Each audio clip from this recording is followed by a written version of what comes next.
So my choice is significantly less fun. And I actually was going into it kind of like, why did I get myself into this? Because I felt like I was doing a college homework assignment. I'm staying up, I'm like, I gotta think of what I'm gonna talk about. Oh my God. It's a And movie that invites that for sure. I know. So I did this to myself. So anybody who's watching this, who's going to send angry hate mail because I don't know what I'm talking about, yada yada yada. Too bad. I'm going to still talk about the movie Too regardless. bad to those people. Yeah. We know who Yes. you Yeah. are Yeah. now. So Yes. go ahead, So Keith. Tim. what I chose was Tarkovsky's Stalker from 1979, which is a Russian Soviet science fiction movie. And what I made specific to Henry when I pitched this to him was I didn't want to really talk about the plot too much, because I think that that's something that's been discussed over and over and over again by people that are, scholars of genre, It's so to also speak, been especially. Yeah, purloined a lot, like yeah, yeah, yeah. Annihilation. Yeah, because Stalker is And not I a like Annihilation. mainstream movie, but I think it's entered kind of the mainstream narrative because it's Yeah, usually it's an art it's usually house movie. Yeah. yeah, it's considered to be one of the hallmark like art house kinds of movies, or it's sort of in the letterbox community, it's like the, oh, I'm a fan of cinema, type of, and you have a lot of the contrarians that are like, oh, well, it's actually boring and people like it because they want to sound smart. That's one of the reasons that I was kind of hesitant going into this, but I felt that there were a lot of ways to contextualize it, especially at the time, that I found to be interesting. It's based on a novel called Roadside Picnic, which I have never read. I don't even know if it's still really in circulation, but it kind of becomes its own thing. Stalker, just for those who don't know what it is, for any of the viewers that are watching this at home, um, it is basically about stalkers take people into an area called the Zone, and the Zone is this mysterious uh, area that has a section called the Room that can grant someone's wishes or their deepest heart's desires, and it's kind of treacherous going in there. There's a lot of different things and trials that you have to go through before you can reach that point, but stalkers are very good at getting people into the Zone in order to do this. And it's essentially, for most of the movie, it's three characters who are largely unnamed, three male characters.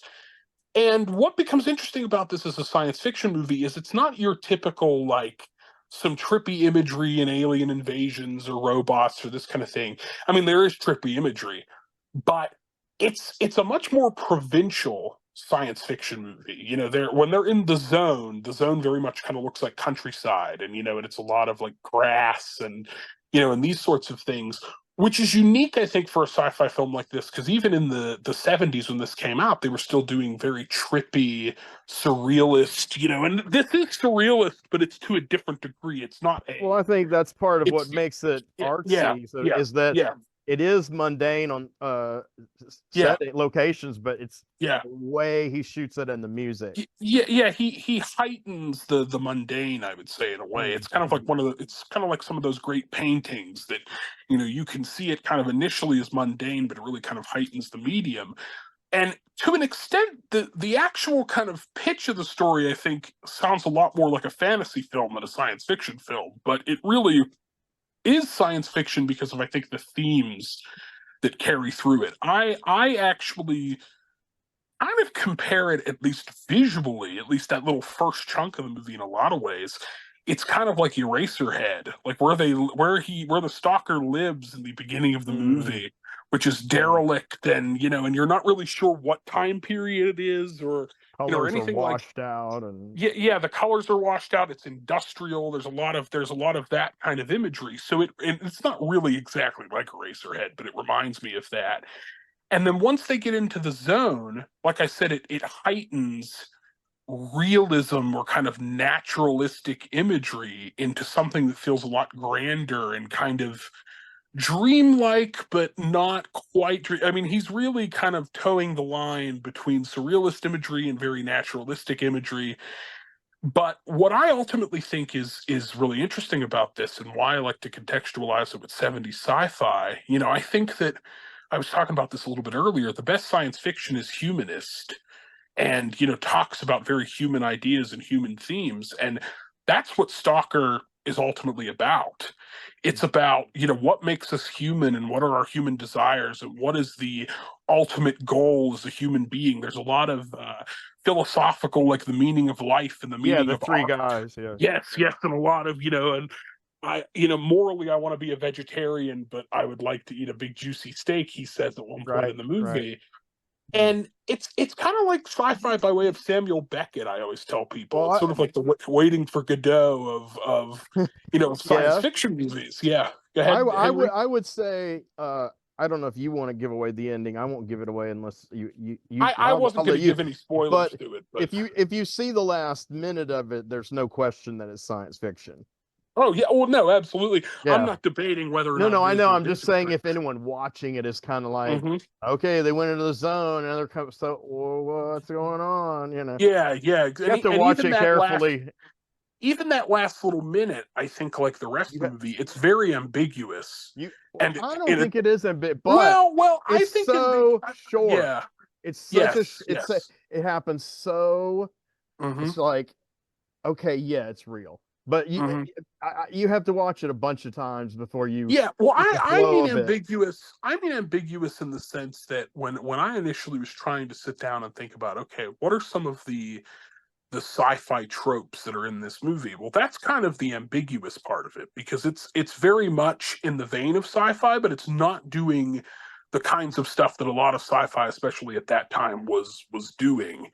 But it's also very dystopian. I mean, science fiction doesn't have to be robots and aliens and computers and this kind of stuff. I mean, dystopian fiction is science fiction, Well, in we're itself. big You fans mentioned of that stuff on this yeah, channel. yeah, you mentioned Brave New World earlier. I mean, there's kind of an Orwellian vibe to this one as well, a little bit. You're not really sure what the time period is. Is this a post-apocalyptic society? Is this not? Is it, you're not really sure, but you go on this journey, with them. You kind of feel like it really immerses you in that respect, and which is a contrast, because a lot of the sci-fi that I grew up with was stuff like Star Wars and Italian rip-off Star Wars, this kind of stuff. So I didn't see Stalker until much, much, much, much later. And originally, when I watched it, I liked it, but I was kind of disappointed because I was expecting something that was more, I don't know, I guess a little showy is the best way that I could, describe that. And it took me a couple of watches to really, sink in what I thought the movie was and what it was about, and its kind of success as a science fiction film. Now, I'm keeping this vague on purpose because I think that people really need to watch it and Yeah, experience it because to get into it. yeah. And it's hard to talk about, because it's a movie that talks about subjects, but at the same time, you kind of have to internalize them. I think more than externalize them, if that makes any sense. It kind of Cinematic, but not in a yeah, way that a lot of people like. yeah. Because I think this is sort of this might be a bizarre declaration, but I think when you think of cinema, I don't think people necessarily think of dialogue, where in the sense that I think dialogue is much more of what a play functions for than Sure. than cinema. But Stalker combines both of those mediums. Yeah, At the times best it's a movies can play. do that. Yeah. Yeah, Yeah. At absolutely. times it's like a play because of what they're talking about and how those ideas are presented. But then it also has the cinematic realizations of, really, really great genre stuff. Well, he spent all his money on all the money he got on Solaris. Yeah, Uh, yeah. and those special effects for the movie came out. I mean, and they're Yeah. incredible. And Yeah. I watched the one that Francis Ford Coppola fucked up, Battle Beyond the Sun. Man, Hmm. the for 1959, those effects Yeah. and the production values are way ahead of anything America was doing. They're even ahead of the Yeah. stuff Margheriti was trying to do. Yeah. And Yeah. Well, Soviet science fiction has always looked hmm much more futuristic and viable to me as an yeah. atmosphere, Well, I think one of the Not that I've reasons that seen 100 million of no, but them. one of the reasons I think that Soviet science fiction is successful, especially nowadays, it's so easy to date science fiction movies, Mm. because even if they predict things, they can still look, especially to viewers, 10, 20 years down the line, they can look kind of hokey because you're like, oh, we've already been through that, we saw that. It could be with technology, and I like retrofuturism, but a lot of Soviet sci-fi, from what I've seen of it, keeps things deliberately vague enough, at least on a technological level, that you're not alienated if you watch it 40 years later and you're like, oh, that's so not what we deal with now. I mean, there's not a lot of technology in Stalker, quote unquote. Like I said, No, there is in it's more Solaris. Mhm. Yeah, but it's more provincial. That was how I described it Yeah, earlier. sure, sure. And that was one of the reasons I wanted to cover this movie. I just felt that it was one of those things that I think people kind of misunderstand, or they give it a bad rap, because I think if you mention it to some people, they consider it to be kind of pretentious and, oh, you're just trying to talk about it to sound smart, and that sort of thing. But there's a lot more to it than just that. And I think people that really love sci-fi, that it has a lot to offer for them. People who Now, like I'm to not, think like yeah. Tarkovsky's movies. Mm-hmm, By the mm-hmm, same token, if you like a mm-hmm, movie that's well mm-hmm, shot mm-hmm, unconventionally, yeah. and if you like incredible music, Mm-hmm, his movies are amazing experiences. I mean, I watched The Mirror the other day again, and yeah. that was hard for me to fathom the second time. It's so the Yeah. writing is very oblique, but I Yeah. liked the challenge of it. Yeah. Yeah. But the way the camera moves in Stalker, left to right slow pans are one of Mm-hmm, my favorite mm-hmm, things. mm-hmm, Peter Greenaway does them in mm-hmm, like all his mm-hmm. movies with his pageantry, Yeah. and that's what's Yeah. going into the zone is. And they Yeah. did it, and they didn't do it in all the shots, but in a lot of the shots in Annihilation, which is a Mm-hmm. homage to Stalker, they did the Yeah. same Yeah. thing, and Yeah. And I think it's a good homage to Stalker. And even well, I read even the author thought the ending of the movie was way better than his ending, and that the movie was more like Stalker than his book. yeah. Yeah. And I mentioned to Henry about 2 days ago, because I was reading the novel of Annihilation, and initially Yeah, I could remember the story, but I said that it reminded me of I think it's The Testament of Randolph Carter by H.P. Lovecraft. There's kind of a similar vibe with that. Now, Stalker never quite gets into that territory, I think on no, purpose, but just talking about Annihilation, I thought about that. I But think Annihilation was a gift to, well, even though I would say our generation, but yeah. you guys watched movies in the theaters when you were kids. I didn't. We didn't have any money, Hmm. and I had an Hmm. abusive Hmm. dad. It was like, Hmm. even though he loved Hmm. science fiction. Uh, Hmm. but for your generation, Tim, I think Annihilation was the kind of gift that Stalker was given to our generation. Yeah, yeah, and I And to think that have that experience. So I watched it twice in the theater, and I was yeah, just elevated. I think that something, because what's also interesting is Stalker came out, I mean, 2 years after Star Wars.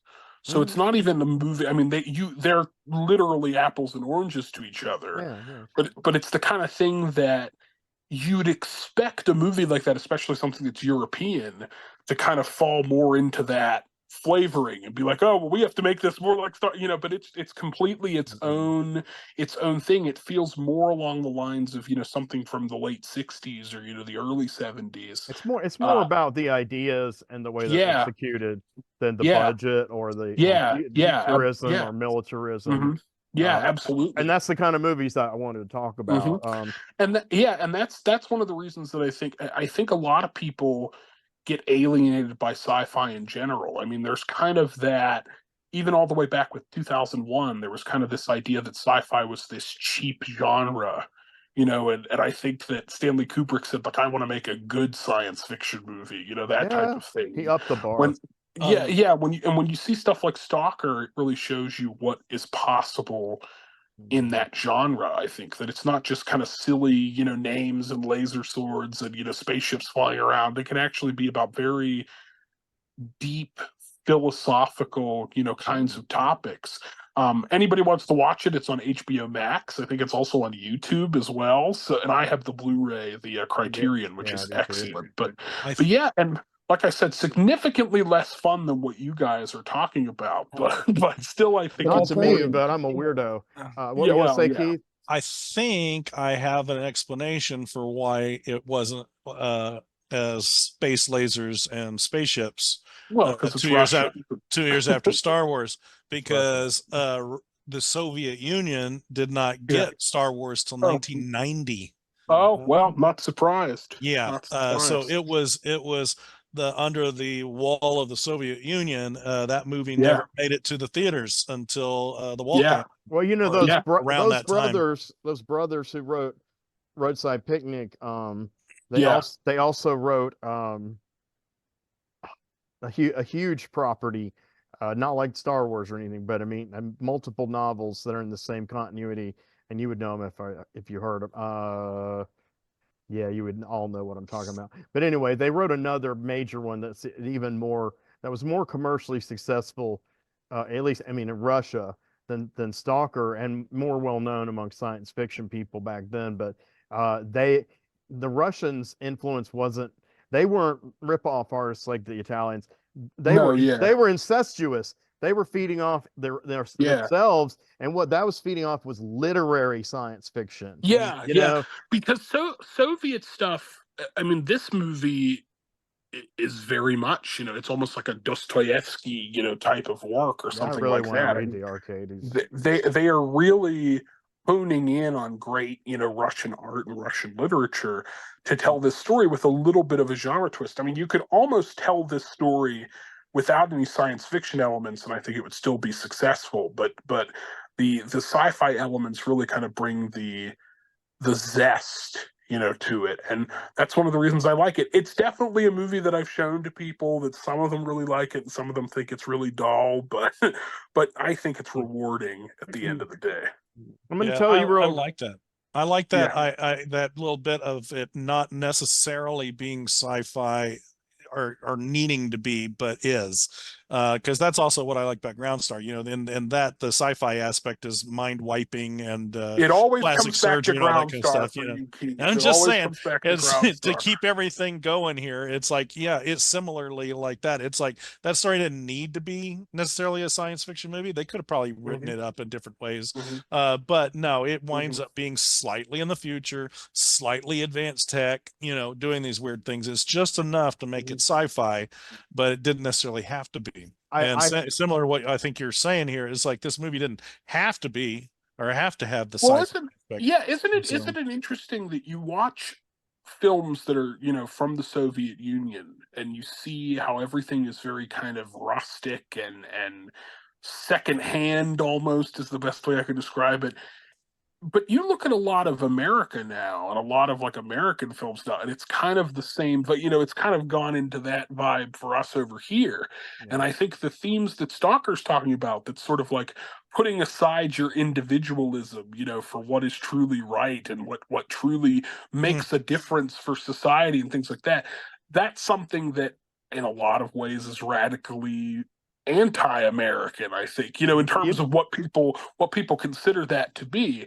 And that's another reason I think that it's powerful, but it also kind of rubs some people the wrong way because I think You they know look at a it and go, "Oh, it's communism," and that type of thing, and it's well, a I little was going to beyond say that. But literally talking about literal communism yeah, here. yeah, A genre movie that I love from the 2000s is Hero with Jet Li, and that's the same idea because yeah, they could no longer make political movies. So he ended up having to make sword and sorcery and Wong Wuxia, which we talked about extensively recently on hmm, here. And hmm, the thing about Hero is it's like one man keeps going to defeat the emperor and bring everything down, and he makes it all the way to the end, and then they're like, the emperor even respects him, but then they're like, everybody, and there's like 1,000 archers, and when you see it, the next shot is all these arrows on this wall, an outline of a person, and he really homes in on it, like, this is an individual. This is about what an individual can do. And hmm, the communists, they didn't get it, luckily for him, because he had been arrested in the 90s. Several of those filmmakers were arrested for making movies. Chin hmm. Cage and Zhang Yimou. I mean, they went through hell before the unification. And after the unification, more hell, but they just either did like John Woo who moved to Hollywood and has utterly failed artistically on almost every level you can imagine. I mean, he has really, honestly. No, I know, but I think what a fall Or from you grace stay there John and Woo's make career. Wuxia movies, and they're great, and you Yeah, still get your message through subversive. yeah, That's what I'm trying to yeah. say. What I want, honestly, is for John Woo to remake the Ground Star Conspiracy. That's what I think would make everybody on this podcast You happy. just made $1 million idea there. Right. That's what I think. Let me Yeah. see what say real quick the property the arcades do that are more well known to probably people Tim's age because of Netflix and word of mouth. No, seriously, it's Hard to Be a God. And Hard Oh to Be a yeah, yeah. God, but it's a remake, and the original Hard to Be a God I thought was just crap. I saw it after the remake, and the first time I saw the modern one, it's black and white, and it's also a found footage film. So, and it is absolutely definitely science fiction. And it is I was like, well, I'm a little disappointed. I was being nitpicky. So then when I watched the remake, I was like, this sucks. And I read more about them. So I watched the remake again, and it's it usually pops up on some kind of streaming. And I loved it because I just think, wow, what a treatment of what a great, obviously the novel must have been great, but to treat it as a found footage, because the novel, is like one of those novels I take it where, the captain or one of the people from this initial planet, it talks about how they developed this primitive planet, and they literally develop the primitive planet and keep changing time frames. And as they do it, they do that left to right pan, but it's also being filmed by one of the characters. And I just thought it was brilliant. I don't have a lot of sentimental attachment to it, but I gained a tremendous amount of respect for it, and I would like to see it again. I'd like to read the book, but I will say this: for anybody who just happens to have gone this far down this rabbit hole, is Andrzej Zawalski's movie, which was even uncompleted, on the Silver Globe. On the Silver Globe has an almost identical plot line, but it's a vastly better movie. It is just an absolutely stunning science. I mean, it's one of the best shot, most beautiful science fiction movies I can imagine that's ever existed. But it was unfinished. I'll have to look that up. So they had to edit it. They had to edit it, and they did certain kind of meta things with the narrative. And I don't think it hurts. If you get into the groove, you get it. But it really is. They're developing this other planet. Yeah. Hard to Be a God was black and white. Silver Globe was made about 20 years earlier, and it was in color, but it looks like it was made like nowadays. And it finally got restored and it's recently on Blu-ray, but I can't afford to get it. But I just think both of those movies are just really fascinating look at that kind of theme. And I know that that theme is probably in a bunch of old science fiction novels we just don't know. Yeah. Well, the Martian Chronicles, in a way, is that kind of story, Yeah. Well, I mean, sci-fi is such a bottomless well. You could literally dedicate an entire YouTube channel to just talking about the history of sci-fi and how it's just. I personally love it, but see, my generation, I also grew up with a lot of the mainstream stuff too, and I came into the non-mainstream stuff later on, in my life, and I did relatively so. Yeah, to my friends. Well, especially, I didn't grow up in the 70s, but I kind of spiritually feel like I grew up in the 70s because that was when this kind of stuff was really pushing the envelope, and you had so many different types of genre things that were coming out. By the time I was a kid in the 90s, it was kind of everything had been there, done that, and you were getting kind of the afterbirth of a lot of that type of stuff. But the older that I got, the more that I started appreciating, these kinds of movies. So that's my 2 cents on Stalker. Okay, and thank you. I'm going to end up having to leave because I have to watch the Ground Star Conspiracy now. So yes, do you seriously have to leave now? I will, yes, because literally I have the Ground Star Conspiracy on. I have to watch that. I always got to throw a joke in there, but we appreciate it. Well, that's how I cope with not having watched the Ground Star Conspiracy. I know it's hard having a lot. I mean, I've seen it only once, and that makes me feel deprived. There's only two types of people in the world. world, right? Those who've seen the Ground Star Conspiracy and those who have not. Those who have, yes, yeah. Yeah. But no, I do have to. I worked early this morning. Well, So thanks for I'm staying around so tired, long, so- and hey, I it's appreciate it. okay. It's okay. And enjoy the rest of your sci-fi talk if you want to, Henry. You could like superimpose my face like this, and I could just be statically, on the camera while you guys are talking. Okay. Something like that. Well, we're gonna have to do It's part fun. 2 because obviously Oh, it's okay. gonna fall apart pretty soon. Yeah, but all of our I like home where we planets are are with calling right us now. back. Yes, all of our Okay. home planets are calling us back. So, Okay. bye, gentlemen. Take care, buddy. Bye, Uh-huh. Tim. Okay, Uh-huh. so Uh-huh. Richard, telling us your second movie here. Okay, okay. I think, I love this topic. I think we should think about having an additional. I've already decided.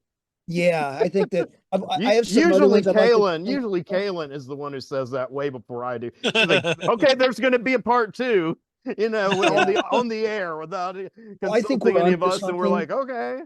Yeah, this really touches a nerve with me, a good nerve. Oh, In good. I haven't thought about the Ground Star Conspiracy in years and years and years. I saw it once in 1972, and it's like, but now I'm like dying to see this To again. me, it's like a Huh. lifetime quest for satisfying science fiction. And as Keith knows and probably agrees, Philip A. Farmer is my favorite science fiction writer. Someone who constantly is just Yeah. going against the grain, striking new horizons. That I've been drawn to that since I was young, and I was young in the 70s. I really more grew up in the 80s. But I did experience some of these movies as children, though most of them not in the theater. I did see the Star Wars movies in the theater, but not. I didn't see Logan's Run in the theater, for instance. A lot of movies. And the thing is, to me, I feel like those movies that I experienced that period, like Logan's Run, yeah, in its way, and definitely Planet of the Apes and Silent Running, I saw on television, and I felt a kinship with those feelings. And I know that I'm in the minority at feeling this way, but by the time the third Star Wars came out, I was really not into it. I didn't want to go see it, but this friend of mine took me, because by that time I had watched a lot more intelligent science fiction movies. And I'm not trying to sound highfalutin, but I was just like, I hate Star Wars. And I did hate them for a long time. Now I just don't care. But being the geek I am, I know way more about it than almost everybody. And I have seen every movie but Solo. I'll watch it if I have the opportunity. The Mandalorian, I liked. I actually liked it. And I liked The Last Jedi. And I know I liked it for the reasons everyone else hated it. But I'm me too. I'm just a weirdo though. But the point is, so we're still finding these things, throughout our lifetimes, whether they came out when we're young and we didn't get a chance to see them or don't remember them, or it's something newer we're discovering and we're like, wow, there's occasionally a good one, I love it. So Richard, go ahead and talk about, because you're going to hit another country too. You're going to actually go to a country next to Russia. All the way over to Japan. And interesting because I think, the Japanese have had, they have a reputation for the kaiju films and for they have very great cheap science special fiction effect, movies, I think. Yeah. cheap special effects, but they actually have done some really intelligent and interesting science fiction films. The one I'm going to do, you pronounce it GOKE. I've always in my head, I've never actually spoken with anybody about this film. I pronounce call it GOKE because it's Japanese, though I do know how to pronounce Japanese and it's correctly. probably correct. But I also, when I watched it the last time I saw it, it was on TCM, and Ben Mankiewicz called it GOKE, but he's not Japanese either. But that's what he called it. I don't know. He probably calls it that for the same reason relationship with this film it's started probably back when, GOKE. It's probably GOKE, a GOKE. Probably, like Princess Mononoke, like that, where you sort of like swallow it. Right? Yeah, those Japanese leave, they leave the stress off that last syllable. And my partner is Japanese American, and I'm astounded how badly I've been pronouncing Japanese. I thought I knew better. Well, I'll help you out if you need to. If it involves a woman, I got your back. So go ahead. My relationship to this film goes back when I was a little kid. I saw a still from this film in Famous Monsters of Filmland, probably about 1971 or something like that. Really cool picture of a creature with a giant gash in his forehead, sucking on somebody. sucking blood out of somebody. I go, this looks really cool. It's called GOKE, Body Snatcher from Hell, but as we know, it's GOKE probably. But anyway, the film is 1968. It falls between a lot of genres. It's kind of part horror film, part kind of interesting, intelligent science fiction, and also part disaster, a castaway movie where you have a disparate, kind of like the old airport films from the 60s, where you have a disparate group of people that are thrown together into this stressful Like disaster, Gilligan's Island. No, I'm just kidding. much like Gilligan's Island and Lost, even. Which I always thought of Lost as kind of like a serious attempt at Gilligan's Island. But anyway, the rabbit hole there. GOKE starts out, the airplanes going to a destination, Japanese airlines, and the sky is a strange blood red as they're flying, and birds start flying into the airplane and crashing against the windows, leaving bloody smears, and all this weird, ominous stuff is happening. There's reports of UFOs in the sky, and but there's a disparate group of characters in this. You have a sniper who has assassinated a diplomat that was trying to work out the Vietnam War. You have an American war widow that's on the plane. You have a corrupt Japanese official and his kind of crony and the crony's wife, who the guy is having an affair with. And it is like one of those typical subplot of a Japanese, like these Irwin Allen disaster films, or in kaiju films, they would throw those subplots with the humans. Yeah, and so they're going through, and the air traffic control says, "Hey, you got a mad bomber on your plane. Somebody is phoned in and said that they're going to blow up your, turn around." So anyway, they start looking through everybody's suitcases, and they come across not the bomber, but somebody that's got a rifle. Turns out that guy is the sniper that had killed. So anyway, things go south. He says, turn this plane around, so they do that, and then all this extraterrestrial stuff makes them crash. So they're stranded on a mountain. They're stranded on a mountain, and the rest of the film is basically everybody's losing their shit. Everyone's fighting. Everyone's getting on each other's throat. You have a kind of ghoulish psychiatrist making remarks about how, yes, this is what happens. People revert to animals in these kind of situations. And to sort of tighten up the synopsis here, there's a flying saucer that is landed really close to the crashed airplane, and one thing leads to another, and the sniper guy has pretended to pass out. He grabs his rifle and kidnaps one of the stewardesses, goes out there and runs into the flying saucer. The flying saucer hypnotizes him, and he goes towards the flying saucer, and his head splits open, and and then he goes into the flying saucer in this really cool kind of. But he's still alive. He's still alive. Well, it's alien hypnotism, and so the silvery looking blob slithers into the crack of his head, and the effects are really trippy. It's one of those films. I'll have to, in full disclosure, I rewatched part of it. It was the only time where I wasn't on something, to be honest. I felt like I was on something last time I saw it on TCM, because I saw a double feature of it and Matango by the end of the evening. I was like, whoa. Matango, I think one of us should cover it when we have. You should cover it. We'll get to it eventually. I'll get to that one, because that's one of my all-time favorite ones. Me too. But the rest of the film is basically, people are turning on each other one by one. The people are dropping off, and the aliens have turned the guy into basically a blood-sucking kind of vampire thing. Freak. And they hid the wife of the guy that's the crony of the corrupt businessman is hypnotized by the alien. She becomes like a voice for the alien, and basically said, we're here, we're going to invade. You have no hope. They speak through her. They speak through her. Oh, that's cool. And then she collapses, and she's like a desiccated mummy. Oh my God. Rained her. I've forgotten some of these details. Thank you. Well, it is, yeah, because I've forgotten some of them too. I And today, remembered the split head guy though. That's hard to yeah, yeah. forget. Go ahead. Mhm. And so I won't give a spoiler because Henry looks like you've forgotten some of it. Maybe some of the people out there in TV land haven't seen it, but I haven't it's seen a it. it's a downer ending. It's a wonderful downer ending that's completely hopeless. So it ends on a very low note, and they kind of hit some notes that kind of prefigure some of the current apocalyptic, you know, uh, themes that are going around in media these days.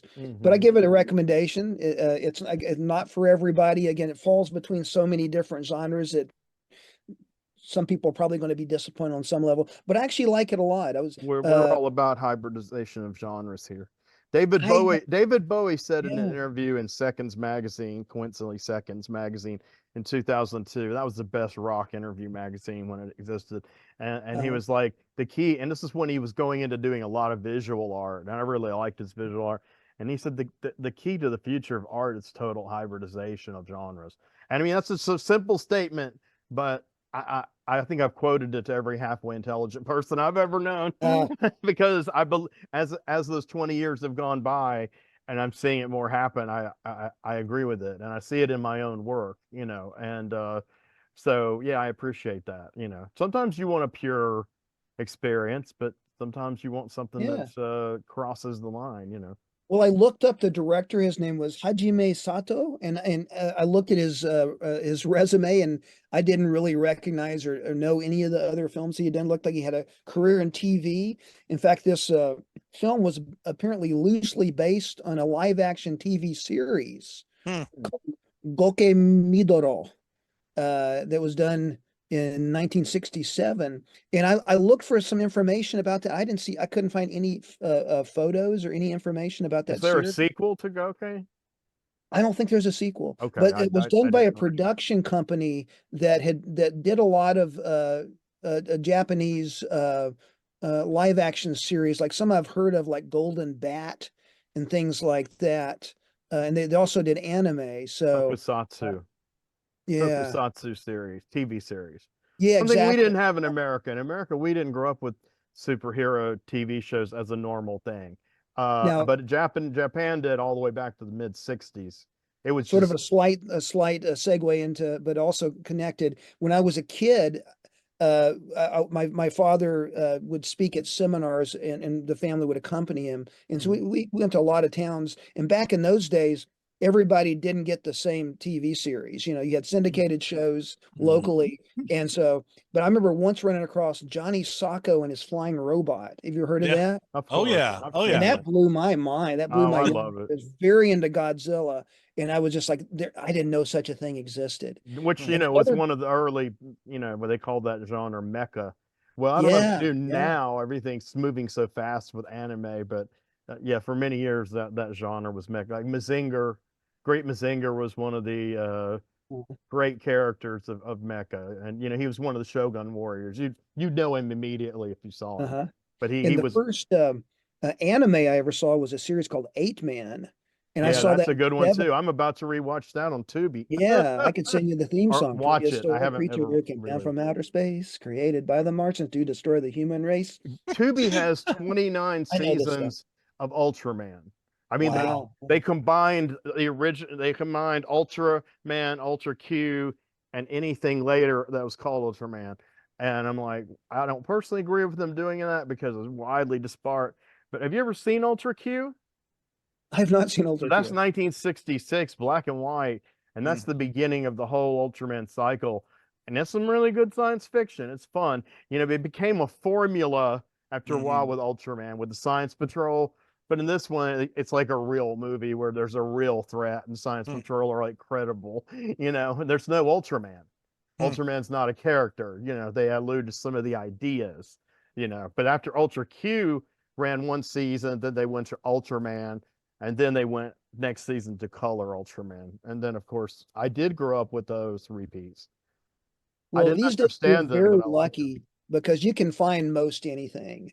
You know, if Yeah, you if nowadays. you know where to look, you can find like I'm coming across all these great old Japanese live action series, and like Golden Bat. I mentioned that's really Now, interesting. Bill covered the film that inspired that on Oh, one okay, of our yeah, shows. I can't remember which yeah, show. Oh, it was Japanese cinema. Yeah, yeah. he covered the original. Ogun Bat is one of the very first superheroes ever in any Uh-huh. media. So, he's important. But yeah, I haven't seen much of his series. I saw part of the first episode. Wasn't as good as the movie, but it still looked fun, Mhm. So eventually I'll see it. Well, There's on a, that note, I think I should probably head down the road here. But this has been a great topic, and yeah, I look man. forward to revisiting it. Me and And Keith will go ahead. I just wanted to tell you, I appreciate your what you share about Eastern European science fiction and cinema, Okay. because that's a thing. I think I might I'm still cover learning though. I cover know a some of good that bit, but next I'm time. still learning. Oh, there's a lot out there, but Yeah, I think you've seen more than me, and I'm eager to hear your thoughts for sure. yeah. Well, I'll share it next time. But thanks for hanging out. I Can know you we've been. tell the audience one important thing before you leave Uh, that we always have to tell people every oh, episode? to subscribe and make sure you like them. Make sure if you like the show, and who would not like the show because it's interesting and very fascinating.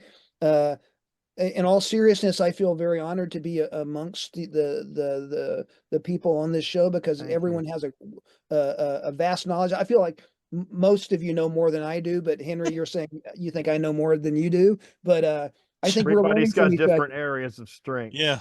Yeah, Yeah. and I That's think why this it is works. Exactly.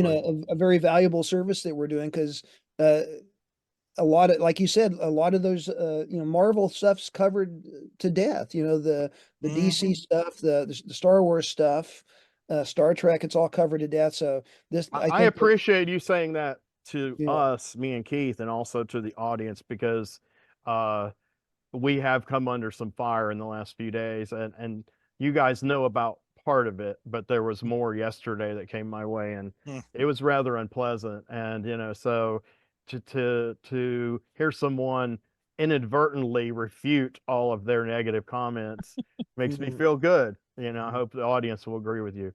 So Well, it's no fun being the ringmaster, I know. I know. Yeah.